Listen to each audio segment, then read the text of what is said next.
Fentanyl. It could be hiding anywhere, including in your house, including in your medicine cabinet, or maybe at a friend's house when you're hanging out, playing games, and get offered a pill. Don't take chances. If a drug didn't come from a pharmacy directly to you, you can find fentanyl using a simple strip you can pick up at your local pharmacy. Don't take it until you test it, because fentanyl can be hiding anywhere. Brought to you by the Georgia Department of Behavioral Health and Mental Disabilities. Let's go. Welcome to The Integrative Edge, your go-to podcast for fresh perspectives on holistic health and functional movement. Join us as we explore innovative ways to optimize your health naturally and sustainably. I'm Kelly Demers, founder of the Integrative Wellness Coalition and the owner of True North Performance. I'm Lindsay Seefeld, doctor of physical therapy and owner and operator of Uplifted Oncology Rehab. I'm Dr. Kimberly Klimek, licensed pharmacist and owner of Innate Healing and Performance. You can find the show on Spotify, Apple Podcasts, or wherever you get your podcasts. Subscribe so you never miss an episode. Welcome to the Integrative Edge. Today we are talking about stress. So stress in our daily lives, ways to resolve, tips, techniques, all of the things. I am joined by Dr. Kim, Dr. Lindsay. I am Kelly Demers, and we'll kick this off. First of all, might I say stressed spelled backwards? Desserts. That's how I always know how to spell stressed. Is it desert or, is it dessert I never heard is that. It dessert or is it desert? It's stressed spelled backwards is desserts. How now, fitting. Oh my now you know. So that's my contribution. Just kidding. All right. That's it, everyone. And scene. All right. Who wants to tackle this one first? We'll kick it off. Well, I can talk, just like from a body perspective, so I'm going to jump in right away. What goes on in our body when we are stressed? There is a whole cascade of events that happen. In our brain, when we've all heard the thing like, oh, a tiger is running after you. Well, guess what? There's a cascade of events. All of a sudden, your brain detects like there's imminent danger. Okay, like we're at a cliff, we got something chasing us. Our body goes into a fight or flight response. And immediately when that happens, we have adrenaline and cortisol that's released in our system. And as it releases in our system, it goes to the critical things in our body. So it goes to our muscles, it goes to our heart, because we want to pump and get the heck out of there, right? Do you think our body cares if we're digesting at that point? Heck no. So everything kind of shuts down that we don't really need when we're running. The problem that people get into, and we're going to be talking more about this in this episode, but when we're under stress constantly, we have that high level of cortisol, high level of adrenaline in our body, and things are not working like they should. And the gut is number one. Our gut is not relaxing and digesting like it should when we're on stress all the time. And so when we're constantly under stress, our gut is not digesting, and we get what happens, or what we call like leaky gut syndrome, where like little punches go in our gut, and then we're literally getting poop that is seeping out, toxins that are seeping out, and then our lymphatic system picks it up and it goes into our blood system, and everything goes chaotic. Like, oh my gosh, alert! There's something bad in this blood. We gotta attack it, and then we get into this nasty inflammation zone, and that is when people have a lot of chronic inflammation, a lot of, sicknesses. It's because they're under stress. Like our body is constantly trying to fight itself. Absolutely. And I think one of the things that we also see is that the breathing changes, right? We go from this nice, calm belly breathing, and it's all up in the chest, and you get these short little bursts of you're not oxygenating your blood. You're just ready. You're always in that state of tension, ready for the next thing. So you can see that short breathing is just all up in the chest. And it's funny because when people are in that chronic state of being stressed out all of the time, they have no idea that the breath should generate from the belly, from, down. We talk about breathing low and wide. And that comes from that relaxed breathing. That's your sympathetic nervous system just calming you and making sure that you're in that non-stressed state. So one of the things, when stressful situations pop up during the day, we go back to the breath. And we can relax our breathing. We go back to box breathing. There is a number of things that you can do breath work wise to bring your body back into check. Yeah. Kim, I know you had talked about different things. Yeah. That you. Well, I was thinking too, like, just to add on a little bit more, like I'm just thinking like how the body just like tenses up, like the muscles, like you're holding, what you don't realize is, cause I've been in this state when I would say when I used to work in kind of conventional outpatient pharmacy, it was just kind of go, go, go. I can't even think of a time where I was more stressed in my life and then I remember my body just literally probably for 8 hours a day being in this like chronic tense pose. And it's no wonder why I always, I'd go to the massage therapist and I'd be like, yeah, I hold all my tension in my shoulders. And they'd be like, yeah, you got a lot of knots up here. And right. So they're not going to fix it in one session, but just chronic, the chronic tension in your muscles and everything. Like that's what I think of when I think of huge. stress. Yeah. A quick way to resolve it, if you're in the moment, 2 sharp inhales and an exhale. Do that for 2 or 3 cycles and you'll feel your body relax. I know in some of the schools in the area, they're calling it bunny breathing. And it is it's quick and out. So it's 2 quick inhales, 2 quick sharp inhales, followed by 1 long exhale. And that has been proven to bring your body back into a more relaxed state. For our clients, we hear them tell us stories about they had a work deadline that was due. They had some unexpected guests come for dinner, whatever it was, and they will apply that technique, and it truly does work. So I know we're going to dive into the world of supplements and things like that, but if you are in the moment, you can always go back to your breath for a different response to that stressful situation. It's a way to navigate, for sure. In the moment, bring, like you said, bring oxygen to the cells and bring oxygen to the body and the brain. Like that is a huge recovery tactic that is not used or thought about often. But I mean, just literally taking that nice big inhale and exhaling out, like you can physically feel the difference when you're if you're like shoulders dropping a little bit. Yeah. Like you can feel it and you're like, whoa, I didn't realize my shoulders were up to my ears here just the past like 20 minutes. Cause they should be nice and relaxed, and you can see that drastic difference as soon as you start the breathing techniques, for sure. And it's interesting because people carry stress differently, right? Yeah. Mine is always in my shoulders, but some people will feel the knot in their belly. Some people will feel their hands or their feet get cold. So I would say the body manifests stress very differently because, as if we dive into a little bit, because yes, I will measure, you can measure people's cortisol levels. That's something people are looking into to look at their kind of adrenal health. And when we look at those levels, like sometimes I'll see people's levels are either they're kind of flatlined where they're really in like adrenal burnout, or they're like very, very high and elevated all day. Because a normal cortisol pattern, you should have a nice, beautiful cortisol, what we call a CAR. It's a cortisol awakening response. I like how you said beautiful.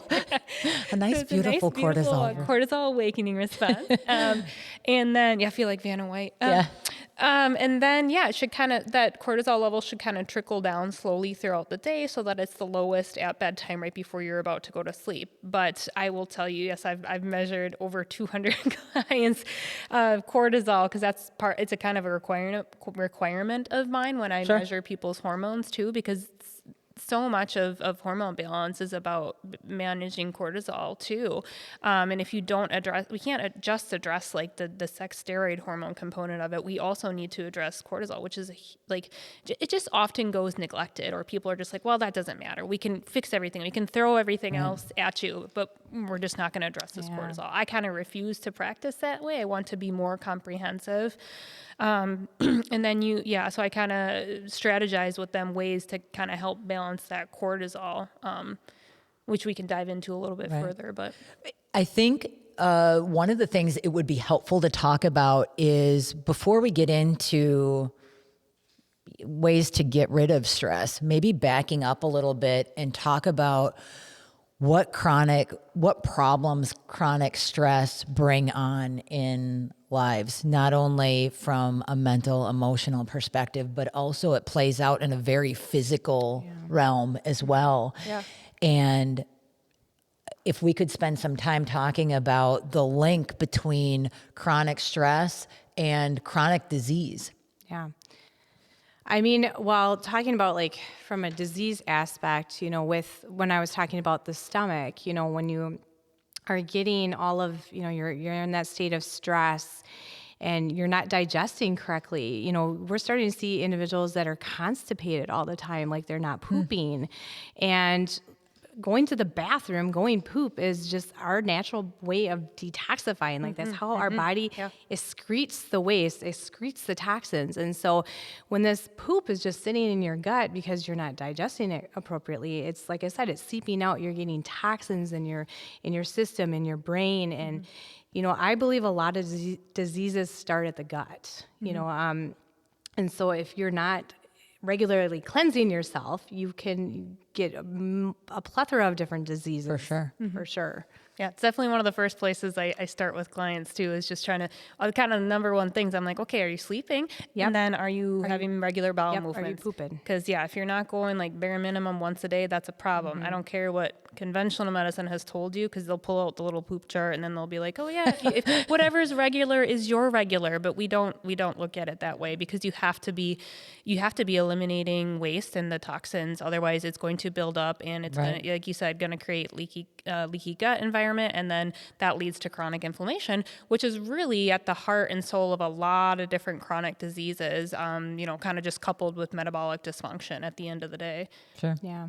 And when you're talking about, we talked about like our shoulders, our neck, our muscles up in our upper trap, I see a lot of, patients with, chronic headaches, migraines, loss of function to turn their neck, difficulty reaching overhead. When our muscles in our shoulders are so stinking tight, it really inhibits a lot of our function in our neck. For sure. I think from not only a chronic disease state, but from an injury perspective as well, the more stressed you are, it's like an igniter for some of the pain that you might be feeling in the body. It's also a quick way to get injured. When you're running at that capacity line where you're just redlining, if you think about driving your car 110 miles down the highway, 110 miles an hour, you can't continue that without thinking that you're not going to crash at some point. Yeah. You can't run that hot all the time and not think that there's going to be a repercussion. In here, where we see that play out sometimes, is someone will say, oh, I got hurt. And not so much today, but in the past, people have come to us and said, oh, I got hurt from doing a kettlebell swing or something. And it wasn't the swing when we talk about, was it the swing, or, was it the shot of tequila, or was it with the 100 beers before? I mean, those are the things what is that one thing that knocks it over? And when you are running at such a high stress level, you're just not able to take on that much not only from a mental standpoint, but from a physical standpoint as well. I love those metaphors. Yeah. Mm-hmm. So, about stress, first of all, I'm going to get into talking about ways to relieve stress. Anything else that you want to share from danger or pinch points, points of friction that we should look out for, things that stress causes that maybe people aren't even aware of?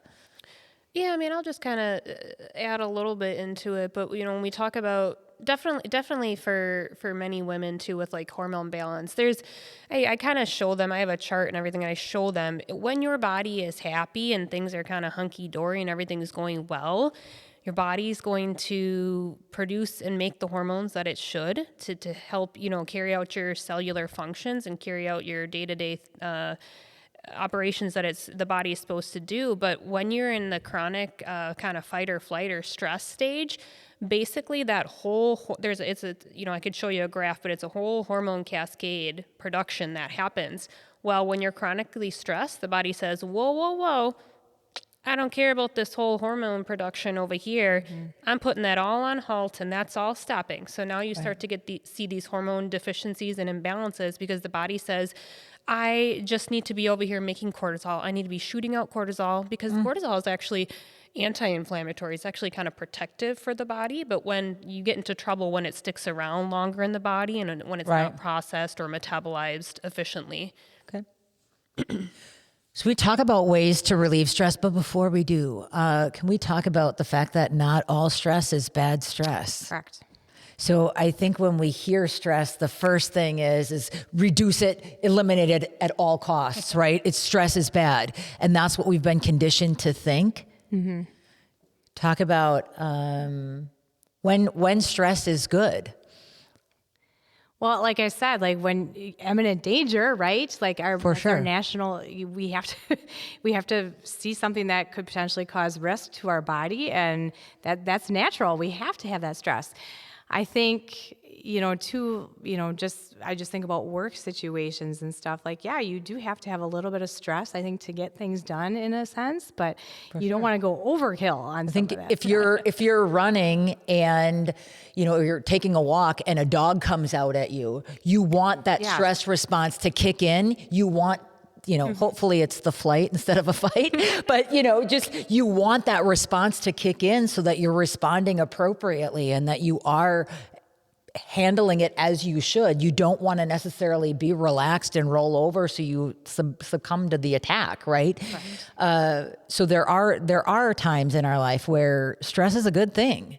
Yes. It absolutely serves a purpose. So before we talk about ways to relieve stress, I just wanted to hit on the fact that there is a good stress and there's obviously chronic stress, which is the bad stress. So do you want to talk about ways to overcome stressful situations? Well, I think, especially I work a lot with individuals going through a cancer journey, and that in itself is stress, right? Sure. And I think the biggest lesson that I teach my clients, my patients, you've got to look at the situation. You've got to be in the moment. You've got to think about what you can do now. You can't think about the future. What if, is it going to come back? Is it, what are they going to do to me down in the future? No, pause. We need to stop and think about what can we do today? What can we change in our life today that will, impact and add on? So I think that is so important that you've got to be present in the moment and you can't let things that you can't control or can't foresee right now worry you so much, right? Oh, I love that point for sure. Part of it for me, I think, is it's a little bit of a mindset and would as well. Just kind of, for me, I thought about, I guess I would say a lot of how I would say, okay, this is how the old Kim would react to this situation where it's basically like, okay, maybe I'm yelling, elevating my blood pressure, getting worked up over really nothing that I don't have any control over. So when I'm in a stressful situation, I just kind of accept that I don't have control over it. And I just try to keep my breathing in place, just try to remain calm and understand that, this too shall pass. Yes. And that is really helpful. I think for managing stress versus physically getting worked up for it over kind of no reason.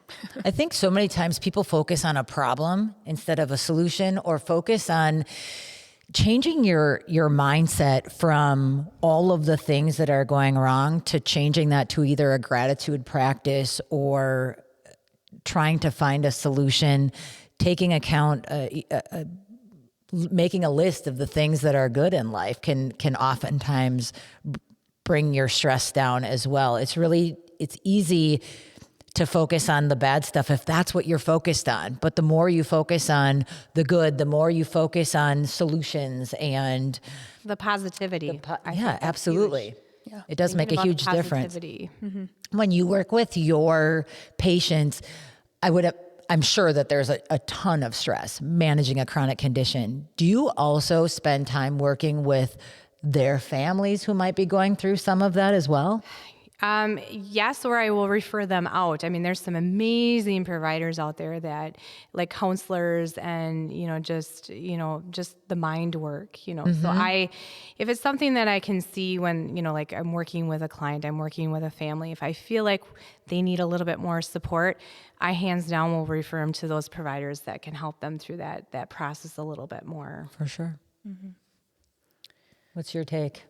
Yeah, I mean, I was just thinking too, as we are just kind of diving into a little bit of the strategies. I know we talked a lot about, just ways of kind of managing the stress or processing the stress. And sometimes I'm at a point sometimes as a practitioner where I'm getting the client and they really are, I mean, lab wise, I see it.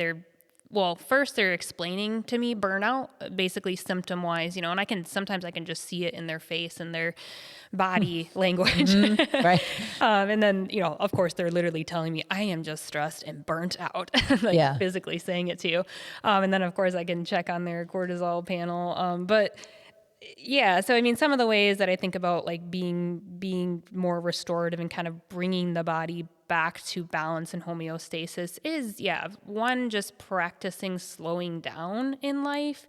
I mean, I just remember like when Lindsay was talking about digestion, I mean, when I was doing all the things in like college and grad school, I mean, even my first jobs, I remember. No wonder why I had chronic constipation because I got a 30 minutes lunch break and I'd be running to the bank to try to do my little errand and I was shoveling food in while I was driving my car and, spilling all over myself. But no wonder why I wasn't digesting my food properly because I was not sitting down like slowly chewing every bite, letting my body like realize it was time to eat and it was time to focus on digestion. No wonder why I had, these kind of chronic digestive issues. Part of that was from stress. So I kind of talked to them about mindful tactics like that. We do dive into a little bit of like nutraceuticals to help restore the body. For adrenal health, it definitely comes down to nutrients that feed that organ, and you can use like adrenal castor oil packs to kind of detox the organ a little bit. The best like supplements, I'm getting a little nerdy here being the practitioner, but the best supplements for like adrenal revive and restoration are things like high dose vitamin C, good B vitamins, usually trying to get some methylated forms of those if the body tolerates those well. That's like an active form of the B vitamin because a lot of people have some genetic mutations that don't allow them to properly like metabolize regular B vitamins. So make sure you have like a good active form of a B vitamin. And then I do talk to them a little about like herbal adaptogens, which is definitely a buzzword too right now, like in the functional world. And those can be really powerful supplements to support, just more like calming of the cortisol during the day. Like there's more calming ones can be like ashwagandha. I have personally used like some a little bit more stimulating adaptogens to actually help the stress response. If I'm going to, as an athlete, sometimes I say we sort of medically induce stress by some of these workouts that we do, and we know they're going to be higher intensity. So I like to use like about 200 milligrams of rhodiola rosacea like before an intense workout, just so that my body can help process a little bit of that cortisol or that stress a little bit better. But there's kind of magnolia, Raylora is a nice calming adaptogen. So those are just tools that you can use and have in your back pocket. And when somebody's really in adrenal burnout, I find that just getting them like their minerals balanced. Like I give them like a little recipe list for what I call these like adrenal cocktails.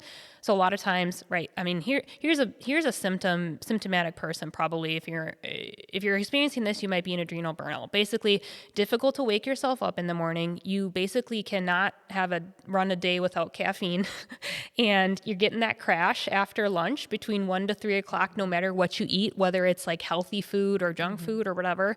And then all of a sudden you're like wired and tired at bedtime, but you were tired all day. Now you just can't fall asleep at night. Like you're definitely in an adrenal burnout stage. And so by just feeding your body a little bit of the mineral balance, we can do like a little adrenal cocktail after lunchtime. And that is basically a mix of vitamin C, potassium, and a little bit of salt. Salt is generally your friend when you have adrenal imbalances. So is that something like if someone is listening to this and they're like, oh, I have that. I mean, I start my every morning with coffee. By 2:00, I'm dead. I can't fall asleep at night, or I fall asleep at night and then I get up. Can they make that cocktail by themselves? Is that something that, I can picture these little beakers and yeah, actually I provide a couple different examples. So I'll share some of those in the summary notes. Show notes, so you can make them. You can actually make some little adrenal gummies at home, and they're really great for if you want to have these little gummies for kids too. But I have a couple different recipes, and I just this is something I do in my practice pretty regularly, is allow different options for the client, because not everybody wants to take a supplement. Not everybody likes powders or tinctures or whatever. I definitely am a huge proponent. I will always first and foremost try to give you whole foods that will bring a lot of restoration. Some of those things would be like wild caught salmon, organic and grass-fed beef, hemp seeds, which are high in magnesium content. So just some of these foods that help bring more adrenal restoration. Mm-hmm. Yeah. So we usually discuss all those things, but that'll be a great thing. I'll provide some recipes for us in the show notes for this one. Perfect. Real quick, before we go, one of the ways that we test to see an individual's ability to handle everyday stress, we call it a CO₂ Tolerance Test. And it's something that you can do at home. I usually do it in the morning just to see, every once in a while, just to see where things are at. So check in with myself.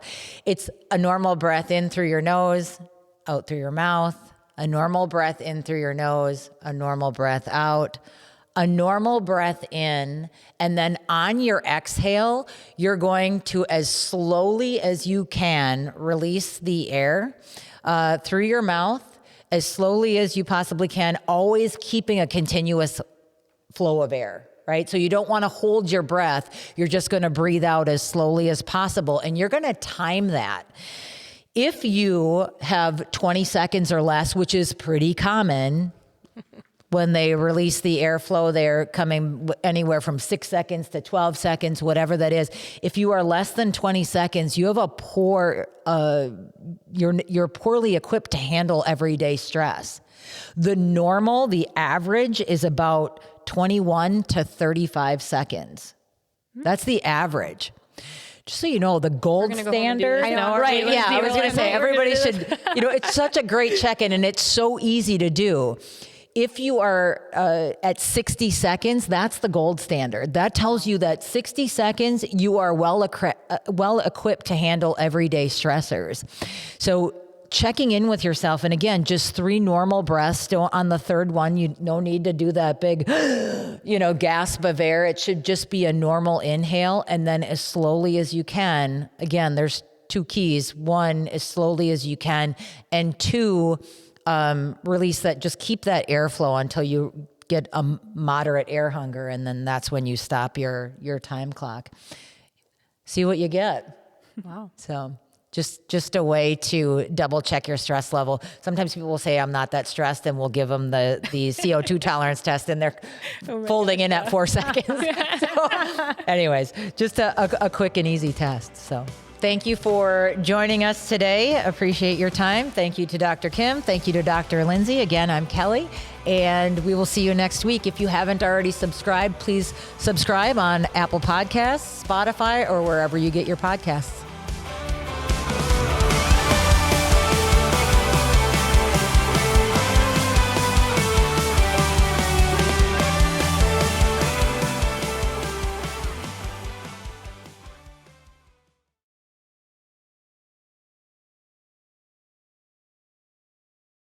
Fentanyl. It could be hiding anywhere, including in your house, including in your medicine cabinet, or maybe at a friend's house when you're hanging out, playing games, and get offered a pill. Don't take chances. If a drug didn't come from a pharmacy directly to you, you can find fentanyl using a simple strip you can pick up at your local pharmacy. Don't take it until you test it, because fentanyl can be hiding anywhere. Brought to you by the Georgia Department of Behavioral Health and Mental Disabilities. At Kroger Pharmacy, care is what's most convenient for you. Care is being here when you need us. We're open evenings and weekends. Care is helping you save more. Most insurance plans and discount cards are accepted at your local Kroger Pharmacy. Care is saving you time by managing your prescriptions online. You can request refills, check order status, and more. Care is convenience that works for everyone. Kroger Health, a world of care is in store. Services and availability vary by location. Age and other restrictions may apply. For coverage, consult your health insurance company. Visit the pharmacy or our site for details.